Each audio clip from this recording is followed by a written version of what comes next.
Hello guys, this is Vishwajit and I welcome you all to your favorite channel that is the ज्ञान ओडिसी, जहाँ की आपको मिलते हैं exclusive understanding of various concept related to your subject और साथ ही साथ मिलता है आपको एक opportunity to clear your academics and board examination with flying colours.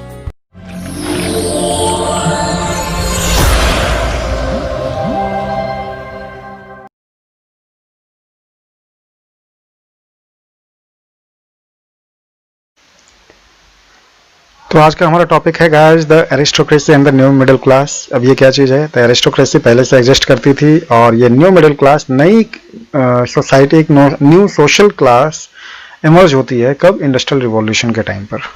और कैसे होती है हम देखेंगे।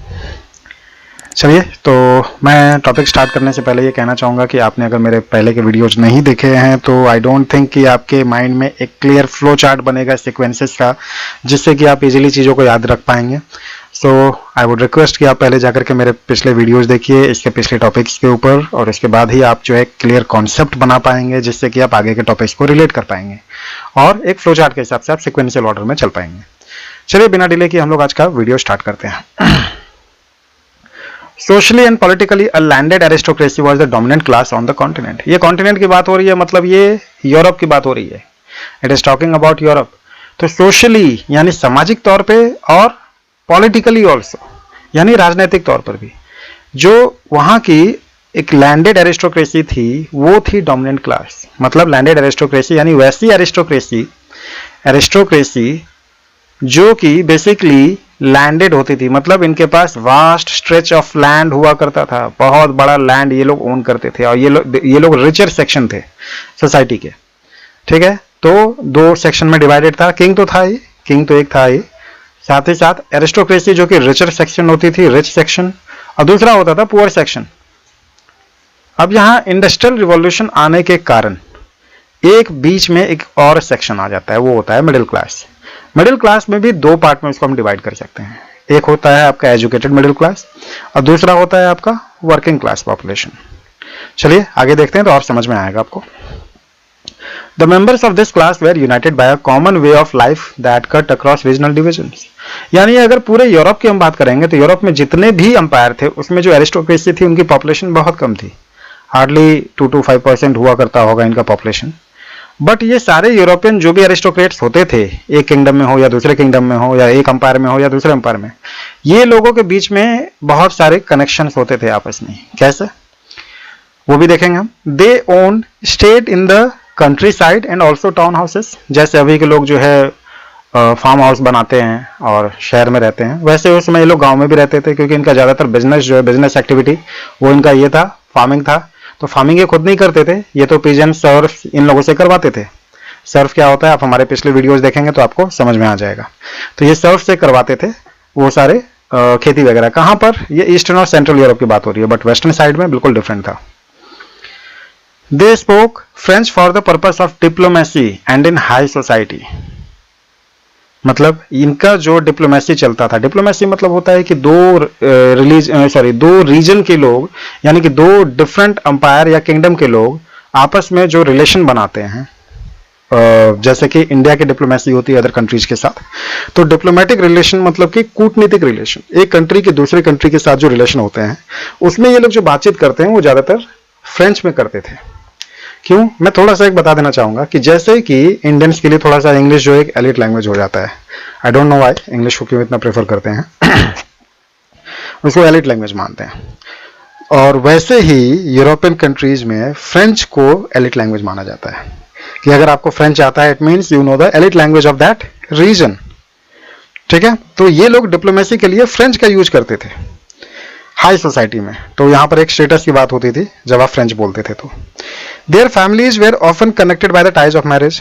इन दोनों के बीच में, यानी एक रीजन से दूसरे रीजन के जो लोग होते थे, यानी एक कंट्री से दूसरे कंट्री के लोग होते थे, इन दोनों के बीच में जो रिलेशन हुआ करता था, यानी एरिस्टोक्रेसी के बीच में, वो आपस में रिलेशन बनाते थे बाय मैरिज ऑल्सो, यानी कि अपने बच्चों की शादी कर दिया दूसरे रीजन के एरिस्टोक्रेसी से। तो इनके बीच में कनेक्शन हुआ करता था, यानी कि यूरोप के जितने एरिस्टोक्रेसी होते थे आपस में एक दूसरे से बहुत ही ज्यादा मेल मिलाप बना के रखते थे। This powerful aristocracy was, however, numerically a small group। मैं पहले बता चुका हूँ, बहुत छोटे से ग्रुप होते थे, ये बहुत छोटा पॉपुलेशन था इनका। The majority of the population was made up of the peasantry.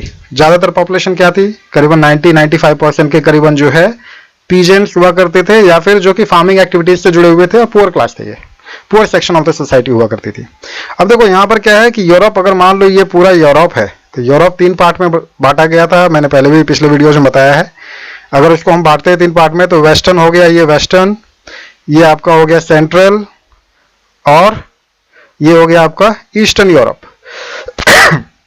तो टू द वेस्ट यानी वेस्टर्न में जैसे फ्रांस, इंग्लैंड, स्पेन, पोर्तुगल, ये सब कंट्री जो होती है, to the west the bulk of the land was farmed by the tenants and small owners. Western side में जो लैंड ओनर्स थे वो बेसिकली छोटे छोटे पीजेंट्स हुआ करते थे। एरिस्टोक्रेसी वहां थी, लेकिन यहाँ पर सर्फ से, जैसे कि अदर एरियाज में, जैसे सेंट्रल और ईस्टर्न की बात करूंगा मैं अभी थोड़ी देर में, लेकिन उससे पहले ये समझ लो आप कि वेस्टर्न साइड में जो फार्मिंग एक्टिविटीज थी वो टेनेंट्स करते थे, स्मॉल ओनर्स करते थे। मतलब एरिस्टोक्रेसी वहां पर हुआ करती थी, लेकिन वो क्या करते थे, भाड़े पे दिया करते थे। नोबलमैन हुआ करते थे, यानी कि वो फार्मर से करवाते थे खेती और उनसे वो रेंट लिया करते थे उसके, ठीक है। और स्मॉल ओनर्स, छोटे छोटे ओनर्स हुआ करते थे जमीनों के, जो कि एरिस्टोक्रेसी ओन नहीं करते थे जो लैंड को, वो छोटे छोटे ओनर्स हुआ करते थे जमीन के, जो कि पीजेंट्स होते थे। लेकिन while in the eastern and central Europe the pattern of land holding was characterized by vast states which were cultivated by serf। Eastern और सेंट्रल यूरोप अभी भी वेस्टर्न के मुकाबले थोड़ा पिछड़ा था। यहाँ पर लोग, जो एरिस्टोक्रेसी थी ये बहुत पावरफुल थी, और यहाँ पर सर्फडम अभी भी चल रहा था, अभी भी सर्फडम जो है चल रहा था, जिसे एबॉलिश किया था किसने, हमने पहले भी देखा, नेपोलियन ने एबॉलिश किया था।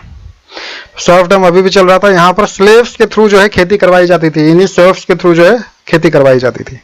और एरिस्टोक्रेसी जो है वो रिचर सेक्शन होती थी और ये पुअर सेक्शन। और पुअर सेक्शन में आपके आर्टिसंस ये सब भी आते थे, यानी कि पीजेंट्स, आर्टिसंस, ये सारे लोग आते थे। अब यहाँ क्या होता है इसके बाद कि in western parts of central Europe, यानी कि जब हमने अभी देखा कि जो डेवलपमेंट है स्लोली इस रीजन से इस रीजन में जाता है, तो वेस्टर्न में और कुछ सेंट्रल यूरोप के पार्ट में, ठीक है, in western and parts of Central Europe, the growth of industrial production and trade meant the growth of the towns and the emergence of the commercial classes whose existence was based on the production for the market। क्या हुआ कि western और जो western part था central Europe का, उन regions में industrial production बढ़ने लगता है, ठीक है। इंडस्ट्रियल प्रोडक्शन और ट्रेड जब बढ़ने लगता है तो क्या होता है, जिस रीजन में आपका इंडस्ट्रियल प्रोडक्शन और ट्रेड बढ़ेगा उस रीजन में पॉपुलेशन बढ़ने लगेगा। वाई? बिकॉज कि लोग एम्प्लॉयमेंट के सर्च में वहां पर जाते हैं। छोटे छोटे लोग जो बेचारे, जिनके पास खाने के लिए भी नहीं होते हैं, वो लोग चले जाते हैं शहर में वहां पर रहने के लिए। और किसी भी शहर को शहर और गांव कब कहते हैं, वो डिपेंड करता है number of people that is residing there. मतलब पॉपुलेशन पर डिपेंड करता है, किसी एरिया का पॉपुलेशन क्या है उससे डिसाइड किया जाता है कि वो रूरल एरिया है या अर्बन एरिया है, अर्बन में टाउन है या सिटी है। तो क्योंकि इंडस्ट्रियल एक्टिविटीज बहुत बढ़ गए थे वहां पर, ट्रेड बढ़ गया था, जिसके कारण कि वहां पर लोग ज्यादा बढ़ने लगे, तो ग्रोथ ऑफ टाउन्स होता है वहां पर। और जब टाउन की हवा लगती है तो लोग आजाद फील करने लगते हैं, ये हमेशा याद रखना आप। Growth of towns and emergence of commercial classes, यहां पर एक कमर्शियल क्लास का इमर्जेंस होता है जो कि बिल्कुल फार्मिंग एक्टिविटी से डिफरेंट था। एरिस्टोक्रेसी फार्मिंग करवाती थी, पीजेंट्स या सर्फ काम करते थे। अब यहां पर एक आ गया अदर सेक्शन जो कि फार्मिंग से बिल्कुल अलग थी, जो कि मैन्युफैक्चरिंग थी, यानी कि मैन्युफैक्चरिंग करती थी।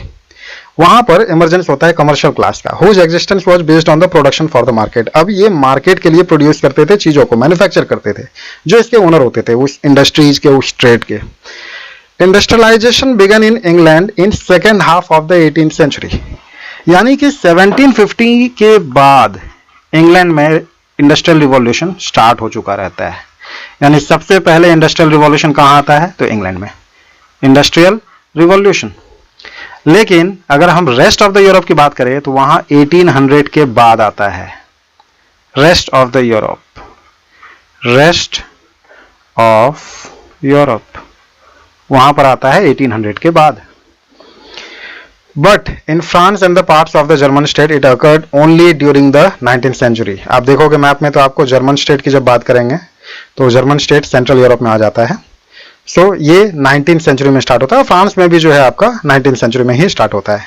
In its wake new social group came into being, a working class population and middle class made up of industrialist, businessman, professional. दो अदर क्लास होते हैं यहाँ पर निकल के आते हैं, जो कि एक है आपका मिडिल क्लास, जो कि बेसिकली एजुकेटेड होते हैं, ठीक है।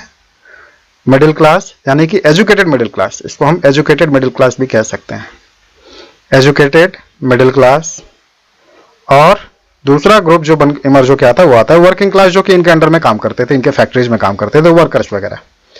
इन central and the eastern Europe these groups were smaller in numbers. मैं पहले बता चुका हूं, सेंट्रल और ईस्टर्न यूरोप थोड़ा पिछड़ा हुआ करता था as compared to other western Europe.